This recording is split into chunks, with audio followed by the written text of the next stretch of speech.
Non, les prix ou bien les parcours professionnels. Ah, ok. Je suis Madame Doumbia Mama Kouaté. Je suis la présidente du réseau de développement et de communication des femmes africaines Moussonet, qui est un réseau de 33 organisations membres.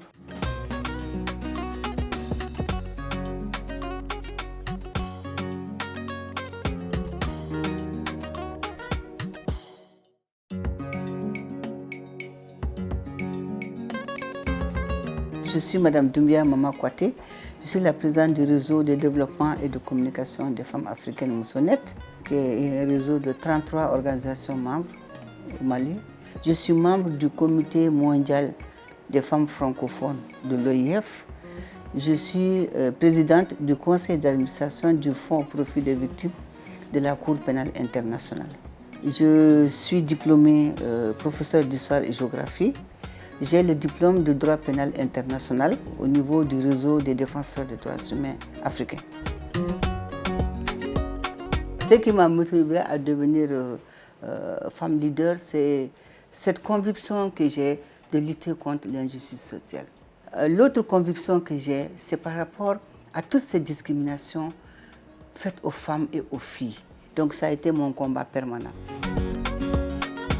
Au début, la difficulté, c'était on est sous la pression de la société. J'étais incomprise même par ma famille, mes grands voyages, qui ne comprenaient pas comment mon mari acceptait de me laisser partir dans des missions.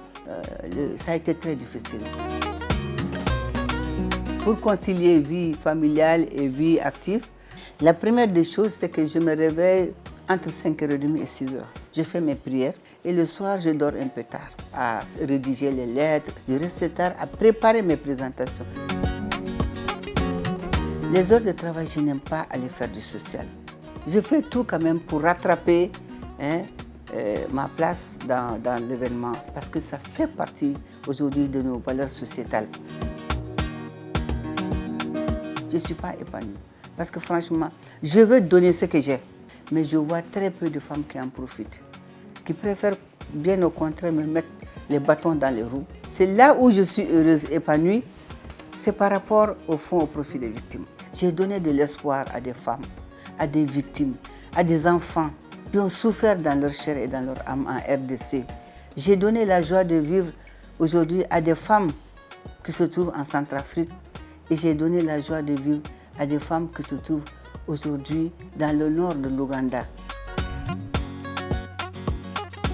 Si je parle de réussite, c'est tous ces services rendus, c'est tous ces plaidoyers en Afrique et dans le monde qui a fait que je suis arrivée à placer l'agenda des femmes dans les débats politiques.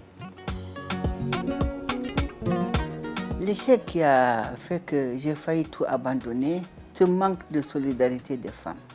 J'ai eu des chocs terribles avec des femmes qui étaient manipulées par des hommes.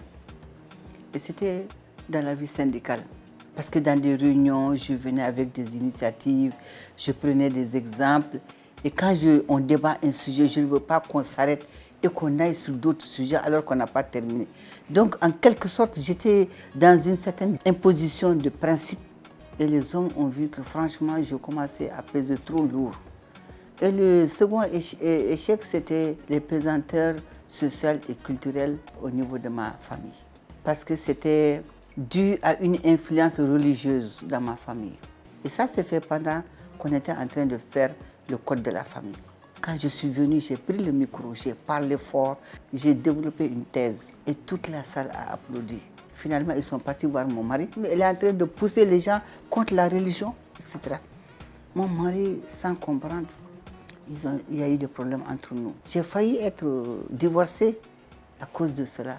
Je n'oublierai jamais cette scène. J'ai eu beaucoup de distinctions. J'ai eu le titre de mérite national. J'ai eu aussi la distinction du chevalier de l'ordre national du Mali. En dehors donc du Mali, j'ai eu beaucoup de distinctions. J'ai eu le chevalier du mérite africain. J'ai eu aussi un prix en or massif, appelé prix Minerva.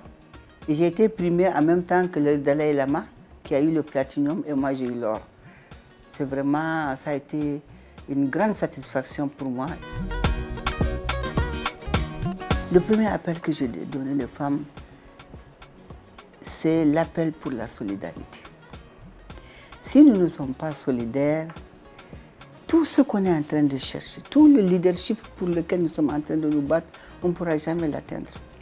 Deuxième chose, je demande aux femmes, quand vous êtes économiquement indépendante, vous pouvez tenir votre famille, vous pouvez tenir votre ménage. Je voudrais savoir par la suite. Est-ce que vous... Non, les prix ou bien les parcours professionnels. Ah, ok.